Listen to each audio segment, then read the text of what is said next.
할텐서 복음방송 주안의 하나 3부 방송으로 이어집니다. 주안의 하나 3부에서는 성경 속 지혜를 나누는 시간인 Let's Read the Bible과 옛 고전 설교를 나누어 보는 시간 성도들에게, 그리고 삶 속에서 나오는 묵상을 나누는 살며 생각하며가 준비되어 있습니다. 먼저 Let's Read the Bible로 이어집니다.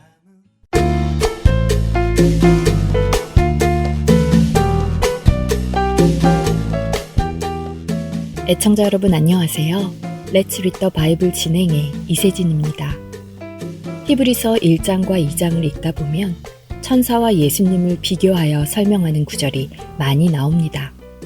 히브리서 기자는 읽는 독자들에게 예수님과 천사가 다른 점을 설명하고 있죠.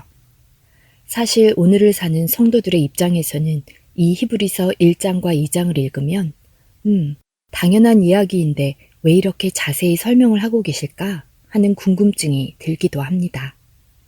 하지만 그런 생각이 드는 것은 우리는 이미 예수님이 누구신지 알고 있기 때문인데요. 히브리서가 왜 이렇게 당연한 말씀을 자세히 말씀하고 계시는지를 알기 위해서는 히브리인들, 곧 유대인들 안에 있는 천사에 대한 개념을 이해해야 합니다. 먼저 유대인들은 천사를 우대했습니다. 이것은 천사를 섬기거나 우상으로 보는 것과는 다릅니다. 구약 성경에는 천사들이 자주 등장하죠. 흔히 헬라 문화 속에 등장하는 천사나 오늘날의 사람들이 생각하는 천사는 날개 달린 아름다운 여성의 모습을 하고 있거나 귀여운 어린아기가 날개를 달고 활과 화살을 들고 날아다니는 모습이 친근합니다. 그러나 성경에 등장하는 천사들은 모두 남성의 모습을 하고 사람들 앞에 나타났습니다. 아브라함에게 나타난 하나님과 두 천사의 모습이나 압복강에서 야곱과 씨름한 천사나 기드온이나 삼손의 부모님에게 나타난 천사들이 모두 사람의 모습으로 나타났습니다. 그런데 성경에서 이 천사들, 다른 표현으로는 하나님의 사자라고 불리는 이 존재들은 하나님의 말씀을 전하는 역할을 감당했습니다. 그래서 종종 천사가 말을 하는데 하나님께서 말씀하시는 것처럼 표현되는 장면들도 있죠. 이삭을 번제로 드리려던 아브라함을 급히 막으며 그 아이에게 손을 대지 말라고 했던 하나님의 사자는 아브라함에게 창세기 22장 12절에서 내가 내 아들 내 독자까지도 내게 아끼지 아니하였으니 내가 이제야 내가 하나님을 경외하는 줄을 아노라 라고 하시죠. 하나님의 사자가 말을 하고 있지만 하나님이 하시는 말씀입니다. 유대인들이 알고 있는 천사들은 이처럼 사람의 모습으로 나타나서 하나님의 메시지를 전하고 하나님께서 하라고 하신 일들을 합니다. 소돔과 고모라에 유황불을 내리기도 하는 이적을 펼치기도 합니다. 특별히 구약 성경이 쓰여진 히브리 말로 천사를 하나님의 아들들이라고 표현하기도 합니다. 창세기 6장에 그 표현이 등장하고 우리가 잘 아는 욥기에도 그 표현이 등장하죠. 바로 이런 이유로 예수님을 하나님의 아들이라고 소개할 때 많은 히브리인들이 예수님을 하나님의 아들들인 천사의 하나로 이해하기도 하는 것입니다.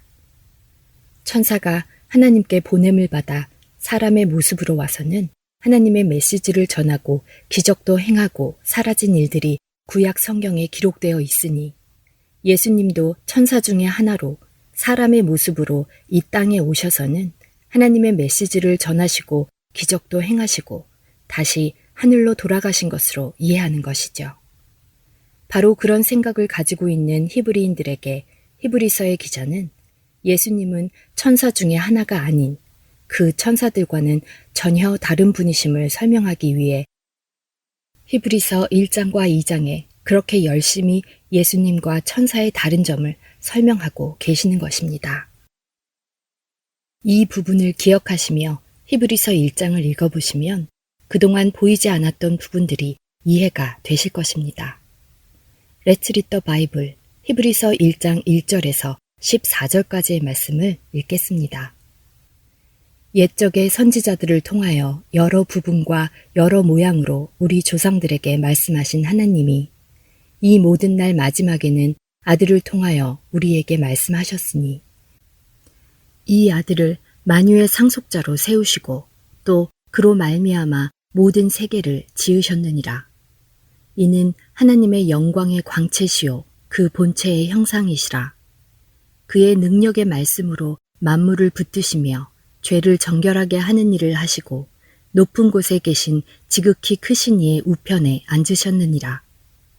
그가 천사보다 훨씬 뛰어남은 그들보다 더욱 아름다운 이름을 기업으로 얻으심이니 하나님께서 어느 때의 천사 중 누구에게 너는 내 아들이라 오늘 내가 너를 낳았다 하셨으며 또 다시 나는 그에게 아버지가 되고 그는 내게 아들이 되리라 하셨느냐. 또 그가 맏아들을 이끌어 세상에 다시 들어오게 하실 때 하나님의 모든 천사들은 그에게 경배할지어다 말씀하시며 또 천사들에 관하여는 그는 그의 천사들을 바람으로 그의 사역자들을 불꽃으로 삼으시느니라 하셨으되 아들에 관하여는 하나님이여 주의 보좌는 영영하며 주의 나라의 규는 공평한 규이니이다. 주께서 의를 사랑하시고 불법을 미워하셨으니 그러므로 하나님 곧 주의 하나님이 즐거움의 기름을 주께 부어 주를 동류들보다 뛰어나게 하셨도다 하였고 또 주여 태초에 주께서 땅의 기초를 두셨으며 하늘도 주의 손으로 지으신 바라. 그것들은 멸망할 것이나 오직 주는 영존할 것이요 그것들은 다 옷과 같이 낡아지리니 의복처럼 갈아입을 것이요 그것들은 옷과 같이 변할 것이나 주는 여전하여 연대가 다함이 없으리라 하였으나 어느 때에 천사 중 누구에게 내가 내 원수로 내 발등상이 되게 하기까지 너는 내 우편에 앉아 있으라 하셨느냐. 모든 천사들은 섬기는 영으로서 구원받을 상속자들을 위하여 섬기라고 보내심이 아니냐. Let's read the Bible. 오늘은 히브리서 1장 1절에서 14절까지의 말씀을 읽었습니다.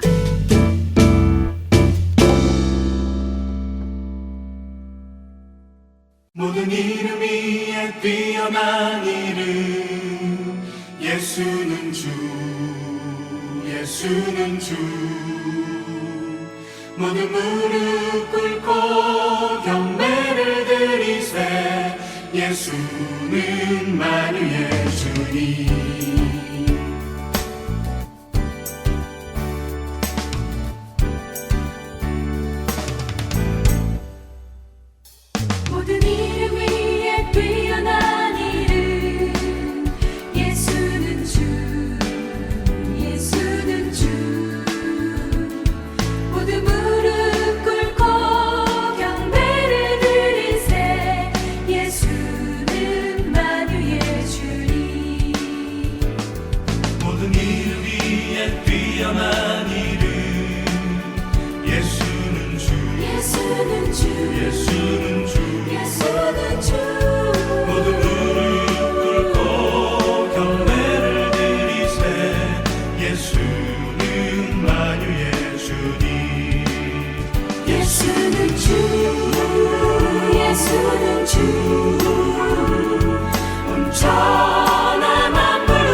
예수는 만유의 주님 예수는 주 예수는 주 온 천하 만물 우러러 그 보좌 앞 영광을 돌리세 예수 예수 예수는 주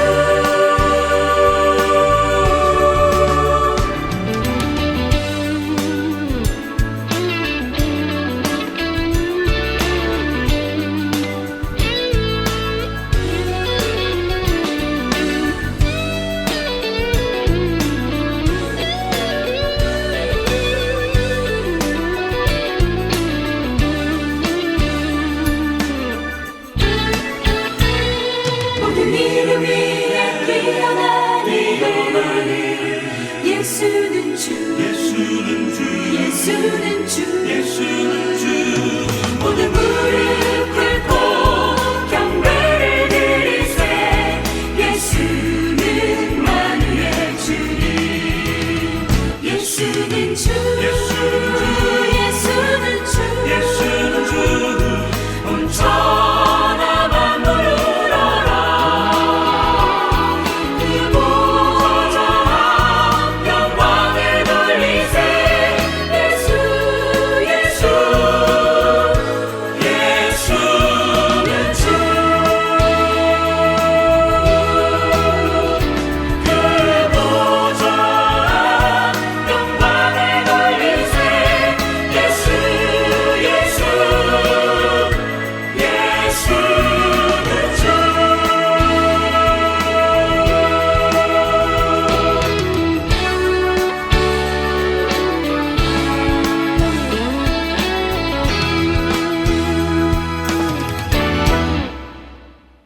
옛 고전 설교를 나누는 시간인 성도들에게 보내드립니다.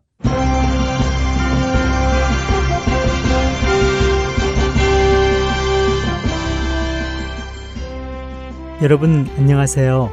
성도들에게 진행의 권혁준입니다. 성도들에게 이 프로그램은 지난 시대의 외국 설교자들의 설교를 여러분께 읽어드리는 시간입니다.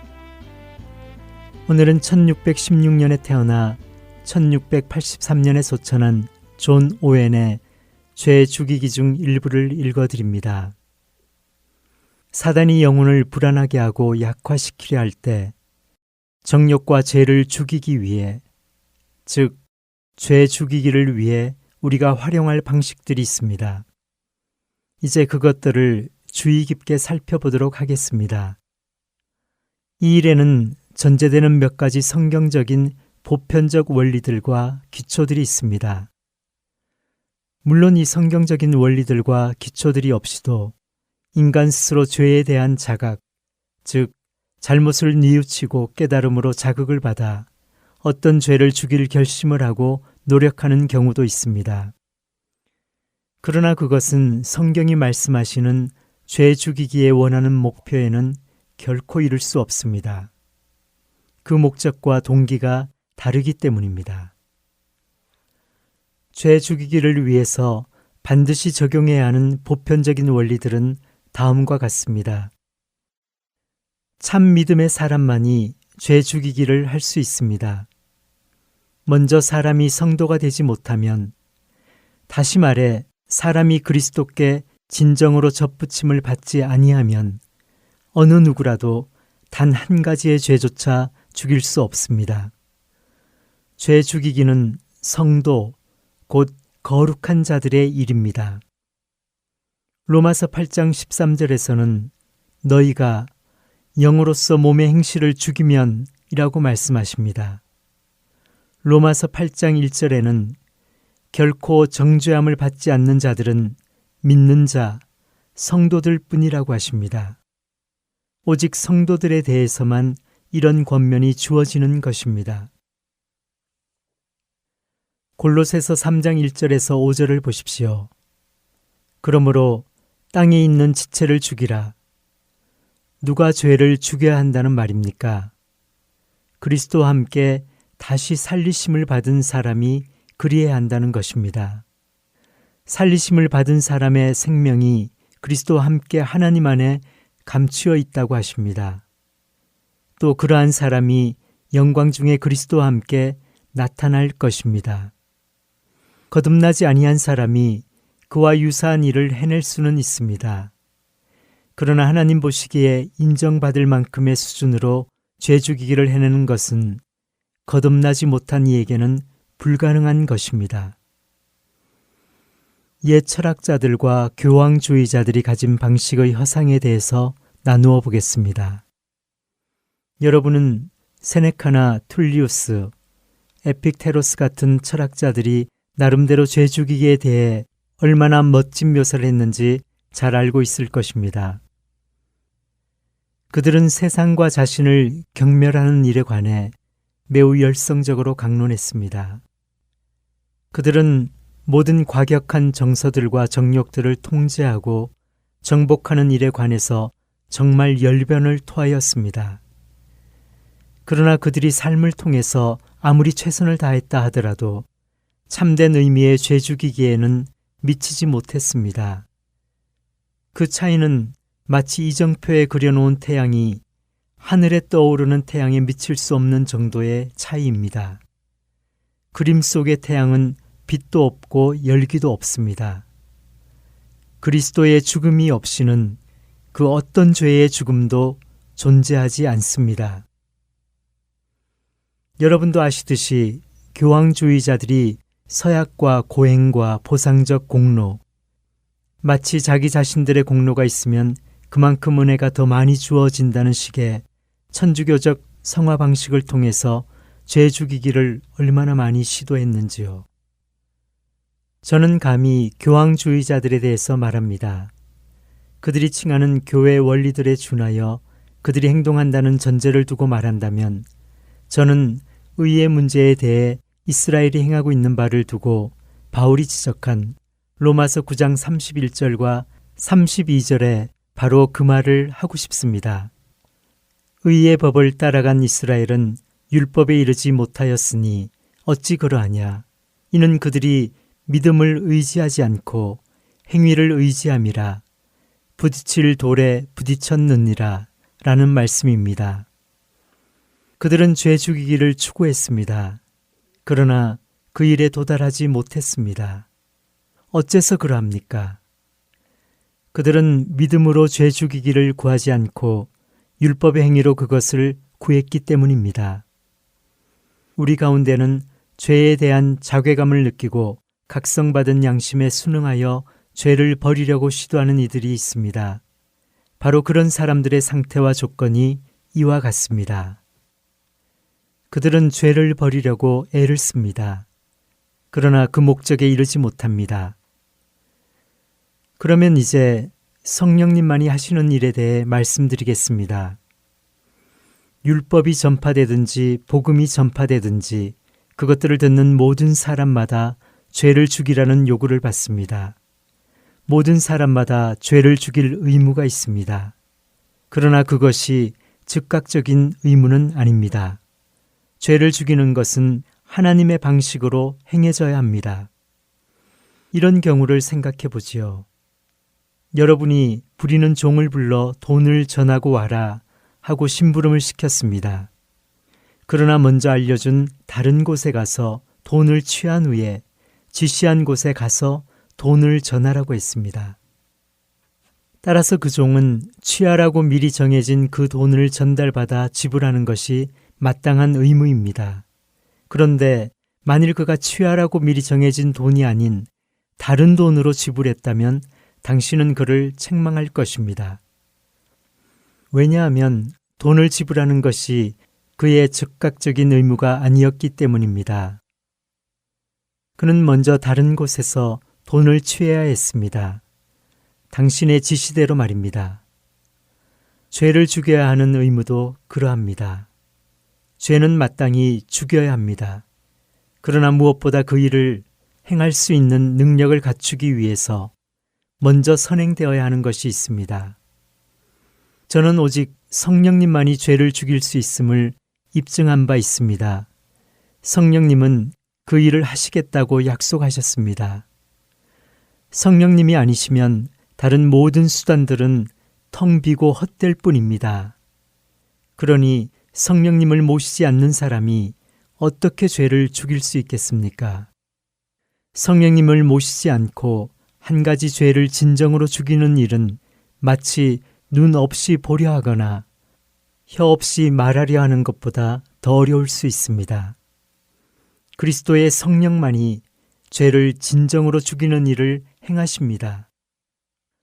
로마서 8장 9절에서 사도 바울은 말하기를 누구든지 그리스도의 영이 없으면 그리스도의 사람이 아니라고 했습니다. 그러니 우리가 그리스도의 사람이고 그분 안에 거하면 우리는 성령님을 모시고 있는 것이며 죄를 죽이기 위한 능력을 가진 것입니다. 바울은 로마서 8장 5절부터 8절에 이 점을 상세하게 설명합니다. 그러니 우리가 그리스도의 사람이고 그분 안에 거하면 우리는 성령님을 모시고 있는 것이며 죄를 죽이기 위한 능력을 가진 것입니다. 바울은 로마서 8장 5절부터 8절에 이 점을 상세하게 설명합니다. 8절에 이 점을 상세하게 설명합니다. 육신에 있는 자들은 하나님을 기쁘시게 할 수 없느니라 라고 말입니다. 우리의 본성적인 상태와 조건에 대해 바울이 계속 설명해온 결론과 추론이 그것입니다. 곧 우리의 본성적인 상태와 조건은 하나님과 그 율법에 대해 적의를 가지고 있기 때문에 만일 우리가 육신 안에 있고 성령님이 우리 안에 계시지 않는다면 우리는 하나님을 기쁘시게 할 그 어떤 일도 해낼 수 없다는 것입니다. 그러나 이러한 조건에서 우리를 건지는 것은 무엇입니까? 로마서 8장 9절에 만일 너희 속에 하나님의 영이 거하시면 너희가 육신에 있지 아니하고 영에 있나니 라고 말씀하고 있습니다. 이 말씀은 우리가 그리스도의 영을 모시고 있다면 우리는 더 이상 육신 안에 있지 않다는 말이지요. 그래서 우리가 할 수 있다는 것입니다. 육신 안에 있는 상태와 조건으로부터 벗어날 다른 길은 없습니다. 오직 그리스도의 성령으로 말미암아서만 그 일이 가능합니다.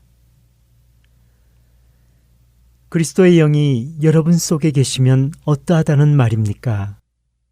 그것은 여러분은 죽임을 당한 자들과 같다는 것을 말합니다. 그리스도의 영이 거하는 몸은 죄에 대해서 죽었습니다. 죄에 대해 죽은 몸이기 때문에 이제부터 죄를 죽이는 일이 진행됩니다. 반면에 그 새 사람은 의에 대해서 살리심을 받습니다. 우리가 성령으로 말미암아 그리스도와 더불어 연합한 것을 통해서 그것을 입증합니다. 성령님은 그리스도 안에서 이루신 일이 합당하도록 우리 안에서 여러 가지 역사를 나타내실 것입니다. 그리스도 안에 거하지 않고서 어떠한 정욕이라도 죽이려는 시도들은 모두 헛된 것입니다. 다시 말해 본질이 바뀌지 않은 자의 시도들과 훈련과 단련들은 허망함이 있을 것입니다. 죄가 성가시게 하여 괴롭고 그 죄로 인하여 쓰디쓴 고통을 당하는 많은 사람들은 죄를 깨닫게 하시는 그리스도의 화살이 그들의 마음속에 예리하게 박힐 때 분발하여 이런저런 정욕에 대항해 일어섭니다. 그러나 이미 그들의 양심은 특별한 정욕 때문에 평안을 거의 잃고 혼란스러워져 있습니다. 불쌍한 존재들입니다. 그들은 불 속에서 수고를 하고 그래서 그들의 일은 모두 소멸될 것입니다. 그리스도의 성령께서 죄를 죽이는 일을 행하러 오실 때 성령님은 금을 연단하는 자의 불과 표백하는 자의 잿물과 같으실 것이며 정금과 은처럼 사람들을 정결케 하실 것입니다. 이사야 1장 25절의 말씀처럼 성령님은 사람들을 단련하시어 그들의 찌꺼기와 혼잣물과 불순물과 잡석을 제거하실 것입니다.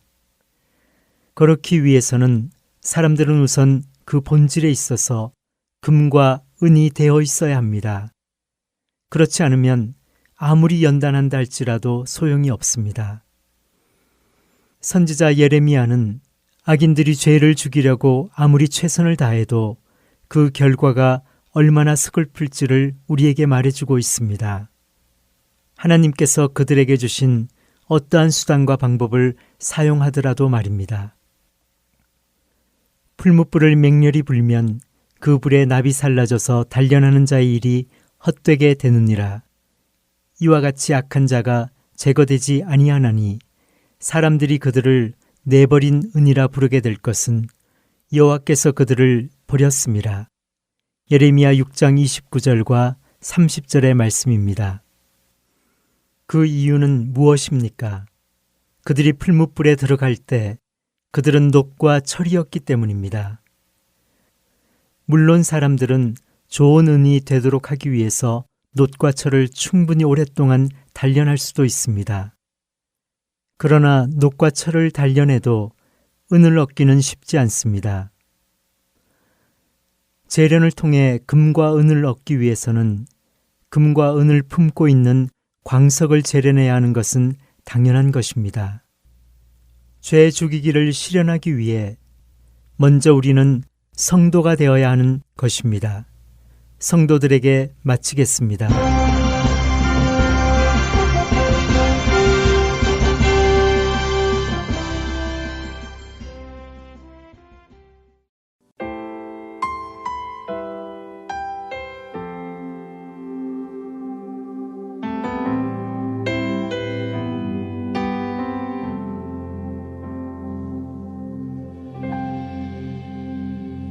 주 안에서 내 영혼 다시 태어나 이전 것은 지나고 새롭게 됐네. 죄로 물든 내 모습 예수와 함께 죽고 부활 생명 내 안에 새로운 삶이 열렸네.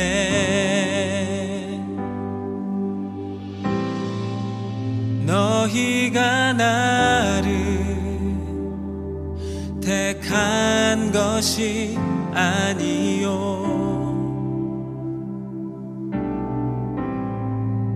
내가 너희를 택하여 세웠나니 오직 내 안에 오직 내 속에 그리스도가 사네. 오직 내 삶에 오직 내 맘에 그가 주인 되셨네.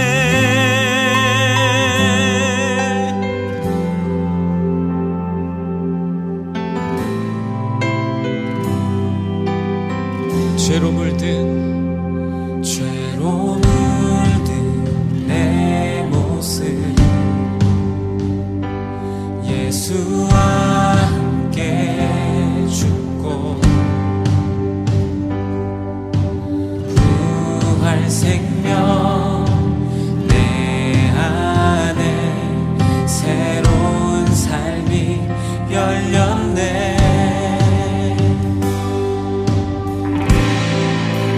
너희가 나를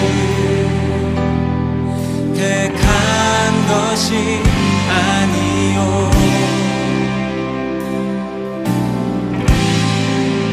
내가 너희를 택하여 세웠나니 오직 내 안에 오직 내 속에 그리스도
오늘의 성경 단어 은사.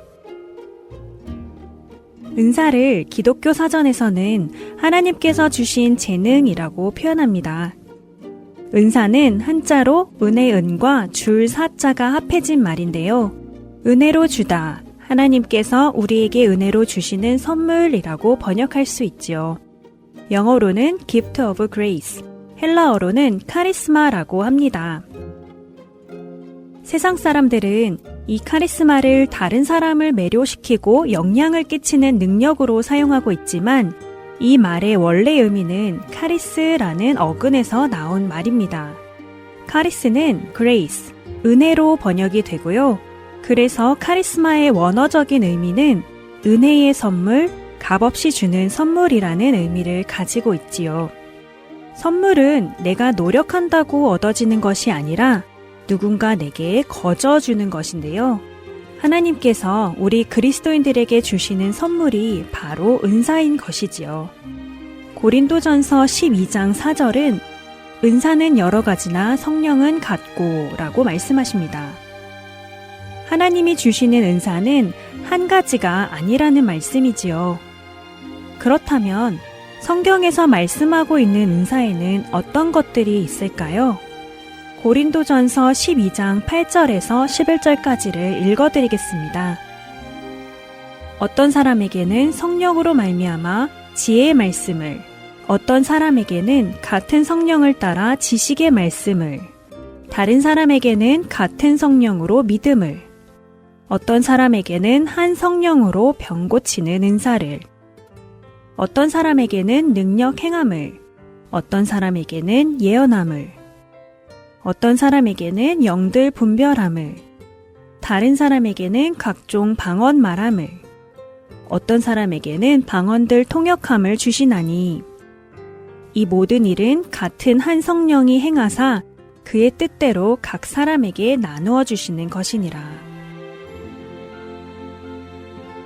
하나님께서는 왜 우리에게 이렇게 여러 가지 은사를 주시는 것일까요?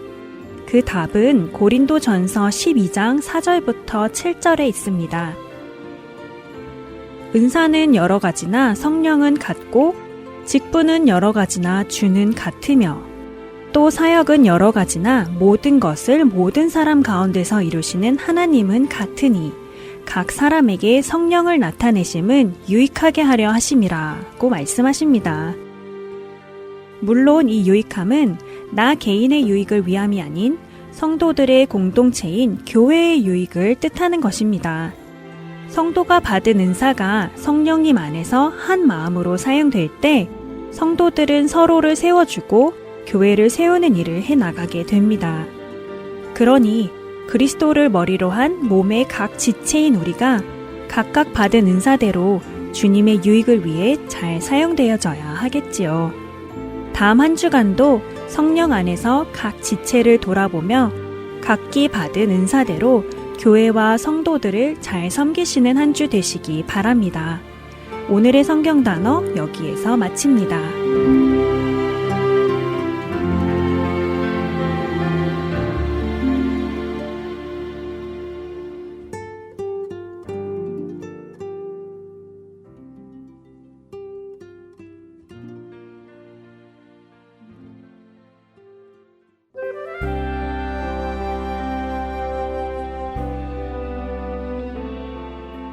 안녕하세요. 저는 킬린 지역 오마트에 CD를 놓고 관리하고 있는 봉사자 전인숙 자매입니다. 복음으로 많은 이들이 구원받기를 소원합니다. 아멘. 안녕하세요. 저는 멤피스에서 CD 배치 봉사를 하고 있는 조영순입니다. 현재 파머스 마켓과 아시아나 마켓에 CD를 놓고 있습니다. 이 CD로 예수 그리스도가 전해지고 많은 이들이 생명을 얻기를 소망하며 기도합니다. 감사합니다. 안녕하세요. 저는 워싱턴에서 CD 배치를 봉사하고 있는 이소벨입니다. 현재 패드리웨이 H마켓에 CD를 놓고 있습니다. 복음사역에 동참할 수 있어서 참 기쁩니다. 감사합니다.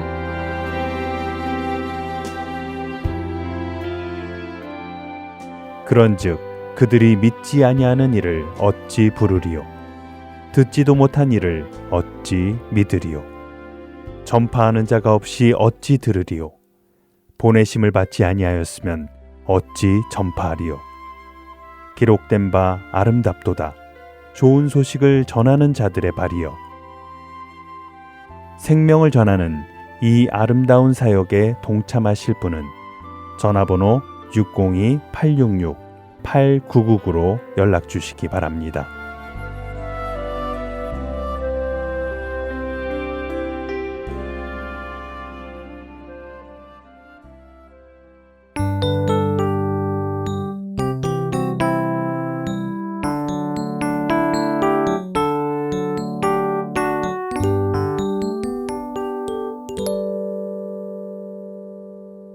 계속해서 강영규 성도가 진행하는 살며 생각하며로 이어집니다.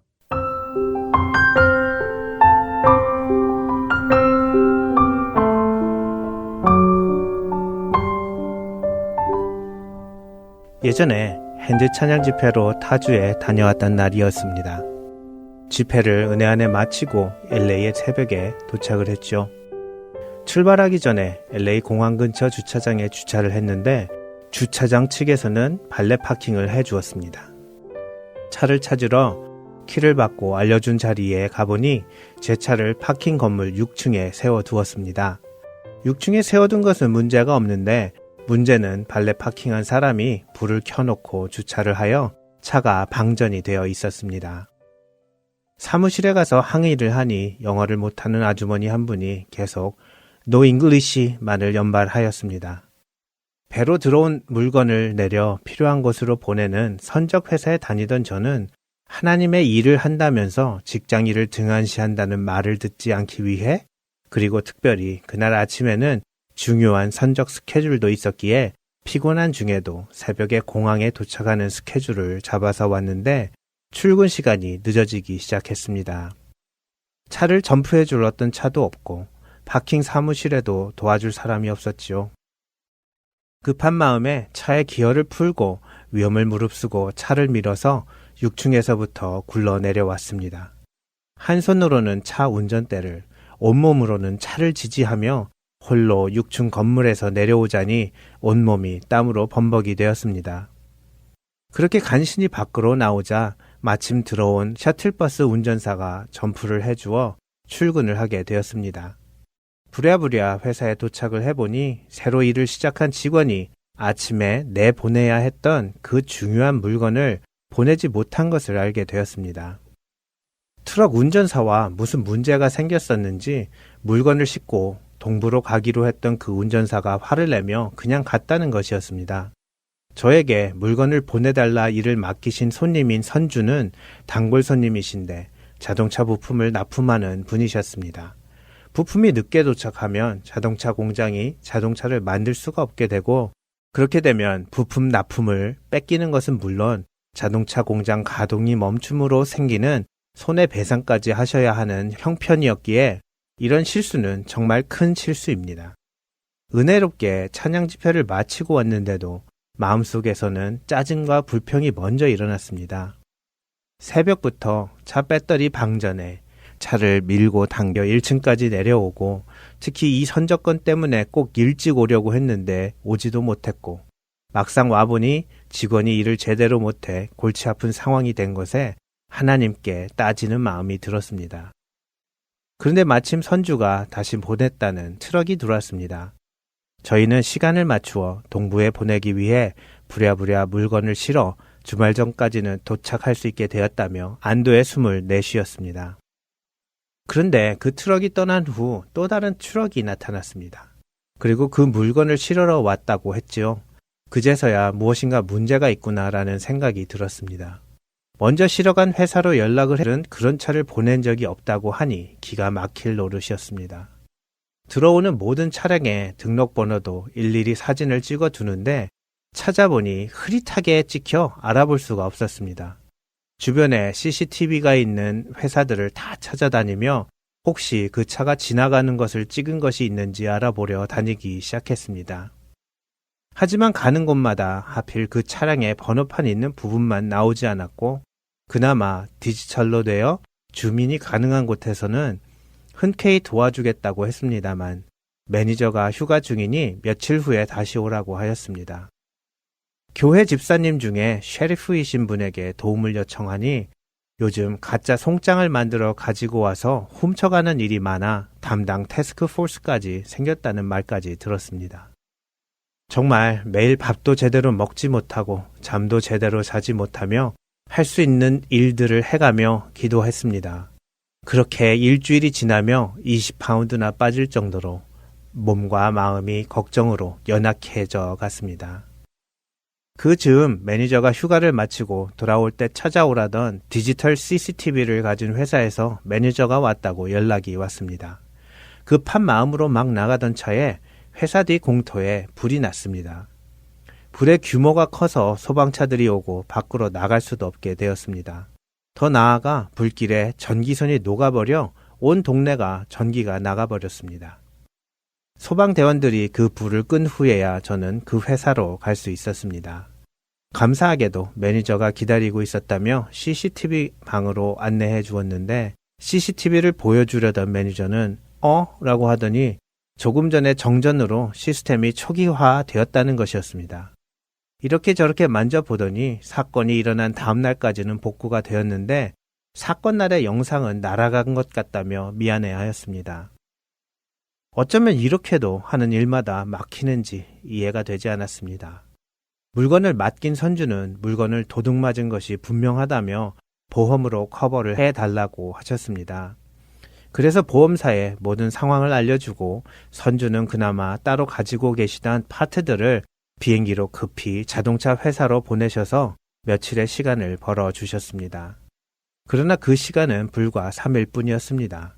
사건이 있던 날로부터 10일째 되는 날까지 물건이 도착하지 않으면 모든 것이 끝나는 것이었습니다. 사건이 일어난 9일째가 되는 날 보험회사에서는 도둑이 와서 문을 부수고 훔쳐간 것이 아니라 저희 회사에서 직접 실어준 거라 커버를 해줄 수 없다는 연락을 받았습니다. 사실 그랬습니다. 저희가 급한 마음에 정확히 확인을 하지 못했고 부랴부랴 선적을 했기에 저희의 책임이었습니다. 그제서야 저는 더 이상 제가 할 수 있는 일이 하나도 남지 않았음을 인정하게 되었습니다. 그러자 이제부터는 하나님께서 일하실 것이라는 믿음이 생기기 시작했습니다. 제가 할 수 있는 일을 다 했는데도 할 수 있는 일이 없다면 하나님께 맡길 수밖에 없다는 생각이 들었습니다. 그러자 9일째 밤은 오히려 편안하게 잘 잤습니다. 10일째 되는 다음 날 아침에 출근하는 길에 나의 도움은 주께 있네 라는 찬양이 출근길 라디오에서 흘러나왔습니다. 저의 상황과는 전혀 맞지 않는 이런 빠른 찬양인데도 저도 모르게 나의 도움은 주께 있네 하며 같이 부르고 있었습니다. 그때 걸려온 한 통의 전화를 받자마자 제 이름을 부르는 것도 아니고 선주님은 강집사님 하고 부르시는 것이었습니다. 지금 자동차 생산 공장에 차 한 대가 들어와서 물건을 내려달라고 한다고 연락을 받았는데 그 차 같아요 하는 것이었습니다. 조금 있다 내리고 나면 확인해서 알려드릴게요 하고 전화를 끊으셨습니다. 정말로 물건을 싣고 떠났던 그 차가 10일 만에 나타나서 배달을 하고 사라졌다는 것입니다. 알아보니 애초에 급한 마음에 트럭 회사를 여기저기 알아보던 선주 측의 직원이 두어 군데에 비슷한 이름의 회사를 섭외를 했고 그 중에 한 회사에서 먼저 와서 물건을 싣고 간 것이었습니다. 그런데 선주 측 직원이 그 사실을 잊어버린 것인지 아니면 자신의 실수를 감추기 위해 아예 말을 하지 않은 것인지는 알 수가 없죠. 그런데 저희 회사에서 물건을 싣고 출발한 트럭 회사는 아주 소규모의 회사의 트럭이었습니다. 동부로 향하던 중 중부지방에서 이상 기후를 만나 전화도 먹통이 되고 차까지 고장이 나서 차를 고쳐가며 5일길을 무려 10일 동안 운전하여 나타났었던 것입니다. 왜 이렇게 일이 복잡하게 꼬이고 꼬여 피를 마르게 하다가 한순간에 이렇게 풀리게 되었는지 돌이켜 생각해 보게 되었습니다. 처음 물건을 싣고 출발한 트럭에 대한 아무런 정보도 얻을 수 없도록 모든 길을 차단하신 이유는 무엇일까 생각해 보게 되었습니다. 사실 처음부터 이름이 비슷한 다른 회사 트럭이 싣고 갔다고 알았다면 아무 걱정을 하지 않았을 것입니다. 그런데 그 사실을 아무도 모르도록 하신 데에는 하나님의 뜻이 있었을 것입니다. 아무것도 모르는 채 문제 해결을 위해 이리 뛰고 저리 뛰던 제가 문제를 해결하게 되었다면 저는 아마도 역시 내가 열심히 하니 일을 처리할 수가 있구만 하며 하나님께서 하신 일임을 깨닫지 못했을 것입니다. 그런데 저의 힘으로 할 수 있는 것을 다 해보고도 아무것도 할 수 없다는 것을 깨달은 그 자리에서야 정말 이것은 하나님이 하신 일이라는 것을 믿을 수 있기에 그런 일을 허락하신 것 같습니다.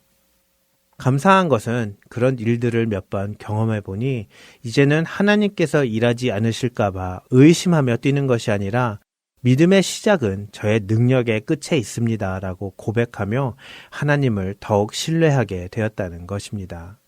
물론 지금도 여러 가지 어려운 상황을 매일같이 만나며 살아가고 있지만 제 문제의 끝에서 저의 능력의 끝에서 너는 가만히 있어 내가 하나님 됨을 볼지어다 라고 말씀하시는 하나님을 믿기에 믿음으로 하루하루 살아갈 수 있습니다. 하나님, 조금이라도 제 힘이 들어가서 일이 성사가 되면 역시 나 정도는 되어야 해 하고 생각하는 저, 아니면 하나님께서도 혹시나 저의 어떠한 능력 때문에 사용하시지 하는 그 교만함이 끝이 없는 저를 하나님께서 막으시고 제가 하나님 외에 믿었던 그 어떤 것이라도 나의 우상이 되는 것을 미워하시는 하나님을 알게 하여 주셨음을 감사드립니다. 주님보다 더 믿는 구석이 있는 자가 되지 않게 하여 주시고 정말로 믿는 것이 무엇인지 자신의 끝에서야 볼 수 있는 상황 가운데 하나님의 계심을 알게 해주신 것이 정말 큰 은혜임을 알게 해주셔서 감사를 드립니다. 저의 힘이 아닌 성령님의 능력으로 살아가게 하시고 저의 능력이나 어떠함이 아닌 하나님을 의지할 줄 아는 자로 만들어 가시는 이 길이 되기를 기도드리며 그 길 자체가 되신 살아계신 예수님의 이름으로 기도드립니다.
지금 이 시간은 할테인서울 복음선교회를 위해 기도하는 시간입니다.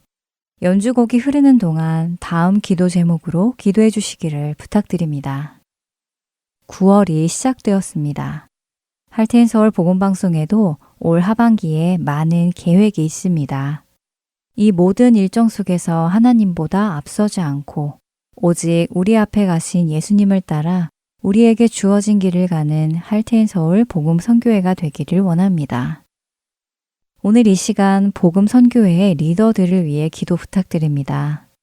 성경 말씀을 공부하고 전하는 사역을 감당하는 강승규 국장을 비롯한 이사회 임원들, 그리고 사무실에서 실무를 맡아 감당하는 민경은, 권선영, 김희옥 간사들을 위해 기도해 주시기 부탁드립니다. 모든 자들이 성령님의 지혜를 따라 맡겨진 일을 해나가고 지치지 않는 영육 간의 강건함을 주시기를, 그리고 한 성령 안에서 한 마음으로 동역해 나가도록 기도 부탁드립니다.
하늘에 계신 하나님 아버지, 오늘 하트앤서울 복음선교회 리더들을 위해 한 마음으로 기도드렸습니다. 늘 겸손한 자리에서 하나님의 인도하심을 따르고 맡겨주신 사명을 기쁨으로 감당하게 하여 주옵소서. 항상 가장 선한 것으로 응답해 주시는 하나님을 신뢰하며 찬송드립니다. 예수 그리스도의 이름으로 기도드립니다. 아멘.